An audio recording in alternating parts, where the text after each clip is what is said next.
Now, when some people talk about millennials, they tend to frame them as freaking lazy, freaking entitled, all the participation trophies, all that stuff. Now, it turns out that no, they're not. They're actually anything but lazy and entitled. Now, there's actually a new study, I should say, out that shows that millennials, thanks to a lot of the different policies that preceded us, now earn less than their parents did, even though they actually work very hard. They work just as hard, if not harder, than the previous generation. Now, how much less do they actually earn? Well, according to the study, they earn about 20% less than baby boomers did at the same stage of their life, despite, of course, being better educated. And this isn't to say that, of course, baby boomers or Generation X is stupid. We're just saying simply as when it comes to having a post-secondary education, going to college, getting a college degree, that we're putting that in as educated. Now, this analysis comes from a review of Federal Reserve data by the advocacy group Young Invincibles. It's kind of a cool name. Now, the analysis, disastrous for millennials. Disastrous. In it, they found that despite being more educated, millennials have half the net worth of baby boomers. Their home ownership rate is lower, while their student debt is actually drastically higher. Now, look, a lot of you who are millennials who might be watching the show probably remember reading about the 50s and the 60s when there was a strong middle class. There were a lot of unions, and thanks to that, people could work one job for most of their life and retire with a very good pension. There was often women were able to stay home, take care of the family, because men would be able to support the household on one single income. Now, to a lot of people, those are the good old days. Economically, yes, for some at least. Now, of course, the good old days weren't always good old to some other people, for example, to African Americans. Those were kind of the bad old days for them, but for white working class people, who could get a factory job and work their entire lives, things were great. In some way, this was Make America Great Again. That's kind of what it meant to a lot of people, I think, who voted for Trump, a lot of the older people. Now, again, the truth of the matter is that, look, white baby boomers were doing great back in the day. They had a house in their mid-20s. They could start families. They didn't have a lot of debt. Contrast that today, and someone in their 20s and 30s will most likely not have a home, not have a great job, and end up with a lot of crushing student loan debt. And basically an overall decline in their standard of living. In fact, there are some millennials that have had to go and move back in with their parents. And that's, of course, why so many people are calling them losers. Now, speaking of the decline, right? Well, the analysis of the federal data shows the extent of this decline.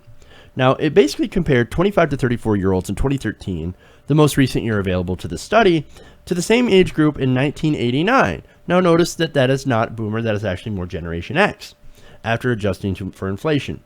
It found that the median college age of millennial with student debt is only earning slightly more than a baby boomer without a degree did in 1989. So actually, you're wrong. It's not Generation X. It's the boomers. I got that confused. Now, the median net worth of millennials is $10,090. That is the median net worth. $10,000. That is not very good. In fact, that is about half, 56%, I believe, 56% less net worth than boomers. Damn. And that was, of course, back in 1989 dollars. Now, it also looked into the breakdown by race. Unsurprisingly, it found that while whites still earn dramatically more than blacks and Latinos, right? So, again, back then, it was still bad if you're a person of color. Even with that, whites, compared to white baby boomers, some white millennials have still lost a lot of ground, just a little bit less than their minority peers. White millennials have seen their median income plummet by more than 21%. Median income for black millennials has fallen 1.4% to $27,000 to $27,892. Latino millennials earn actually 29% more than their boomer predecessors to $30,000. Now, what does this all say to opportunity in America? It's not good compared to what it was. Now, research last year by economists led by Stanford University's Ross Shetty found that people born in 1950 had a 79% chance of making more money than their parents. Now, that figure, of course, has declined over the past several decades. For example, those born in 1980 had just a 50% chance of out-earning their parents. Now, this isn't because millennials are lazy. Again, they're more educated. It actually takes a lot of work to get up and do all the demands of school. No, it's actually, again, they're more educated. The proportion of 25 to 29-year-olds with a college degree has risen to 35.6% in 2015 from 23.2% in 1990. While the cost of college, however, has risen 1,120% in the past 30 years. Holy crap. Wow. Meaning, essentially, if you're a millennial, you did what you were told. Get a good education and you'll get a good job, right? And that was the justification for going into this debt as, of course, the price of college continued to rise. So don't worry, you'll get a good job, you'll pay off that debt, so it's a worthy investment in yourself.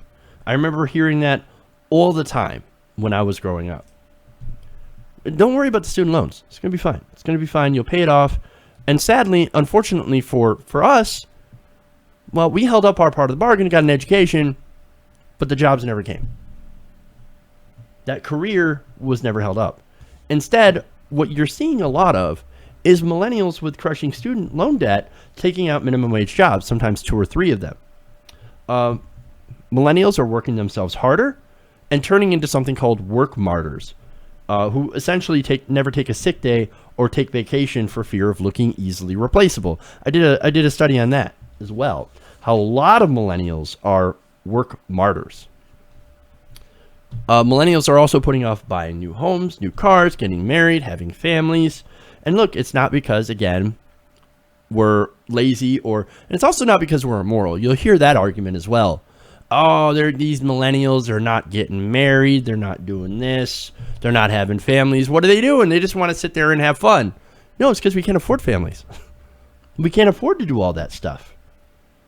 We have less opportunity, less pay, more debt, and unfortunately, a looming climate crisis.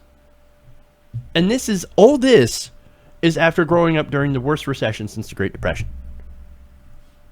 And the economists like to ask, the Economist, this is an online publication. I remember seeing this. Why aren't millennials buying diamonds? Well, this is why. Or you hear a lot of questions of why are things like Uber and Lyft and the sharing economy taking off? Well, it's taking off because we kind of have to do that to survive. You have to share to survive at this point. Not only that, but again, going back to the work martyr thing, millennials are workaholics. And this is a study by the Harvard Business Review. Found that 43% of work martyrs, those who prioritize work over everything else, just happen to be millennials, compared with just over 29% of overall survey respondents. Millennials are likely to forfeit used vacation days in any other group. 24% of millennials, 90% of Gen Xers, 70% of boomers forfeited time off that they had earned. Another survey found that millennials were much more likely to feel ashamed for taking or planning a vacation than workers 35 years or older. Millennials are also more than twice as likely to make fun of colleagues who took a vacation. That's amazing. Like, yo, you lazy ass, you took a vacation. I never take a vacation. How come you get to take a vacation? It's amazing. There's another study, of course, from Manpower Group, found that millennials are, quote, working as hard, if not harder, than other generations. The report, which surveyed 19,000 millennials in 25 countries, confirmed that millennials aren't enjoying the 40-hour work week than some older generations do. In the US, Brazil, and Norway, the average youth works about 45 hours a week. In India, the typical millennial works 52 hours a week. And so there's that. So they are working harder. And there's one more thing, too. If somebody complains that millennials are always looking at their cell phones, because you hear that, oh, cell phones, iPads, are always on their cell phones, Well, there are a lot of workplaces that actually tie people to their mobile devices. So, look, these people, these millennials that are staring at their phones, they might be waiting for a work email and not playing games, or maybe they are playing games while waiting for a work email. You don't know. So all in all, millennials work hard. They take less time off. They get paid less. They have more debt. They have less opportunity, and they still end up getting shit on for it. Hey everybody, thanks for watching this video. If you want to see more like this, please hit the subscribe button below. And if you want to support truly independent, non-corporate media, go to our Patreon page and become a patron. Patreon.com/TYTNation.